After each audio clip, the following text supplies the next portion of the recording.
All right, ladies and gentlemen, let's go ahead and address the elephant in the room. Earlier this morning, we had Tropical Storm Arthur become the first named storm of the hurricane season, but to be honest with you, it's barely even worth a mention. Just as quickly as it formed, that's how quickly it's dying out, and by the early morning hours of your day tomorrow, it'll just be a remnant area of low pressure moving northward in eastern Texas. It will not be a concern to anyone.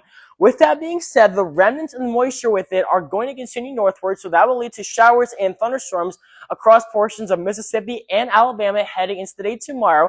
Heading into the overnight hours of tomorrow, this now moves into the upstate of South Carolina and the majority of Georgia. If this particular forecast model is correct, then it moves into portions of the Midlands of South Carolina and the western low country by around daybreak on Friday. And then by the time it gets to our area, that'll be around 8 to 10 in the morning. And we'll keep an eye out for a very low risk of severe weather, but I think most of us will be getting through this severe weather risk free. This clears out heading into the first half of your afternoon, but then heading into the second half of your afternoon and also into your evening, we have a cold front bringing around another small chance of an isolated shower, maybe a thunderstorm, but this will all clear out of here heading into the evening hours of your Friday. So how much rainfall are we talking throughout the rest of this week? A widespread area of 2 to 4 inches with the potential for maybe 4 to 6, with an isolated area between 6 to 8. Obviously, the biggest totals will be across the Gulf Coast and the Deep South.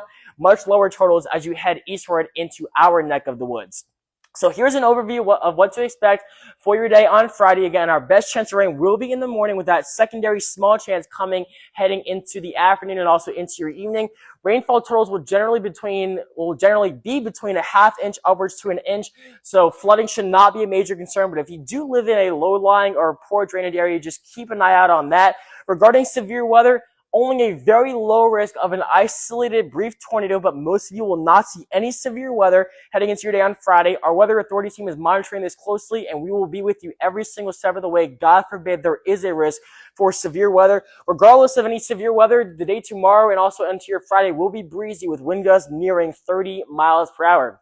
There's no question that tomorrow will be the hottest day of the week, with highs in the lower to middle 90s. You factor in the humidity, heat index values will be in the lower to middle 100s. And then heading into your Friday, thanks to the cloud cover, temperatures will be a little cooler in the middle to upper 80s. The forecast for your weekend for Father's Day and also the summer solstice coming on Sunday looks absolutely perfect. Sunshine both days. Highs will be in the middle to upper 80s, with overnight lows falling into the lower to middle 70s.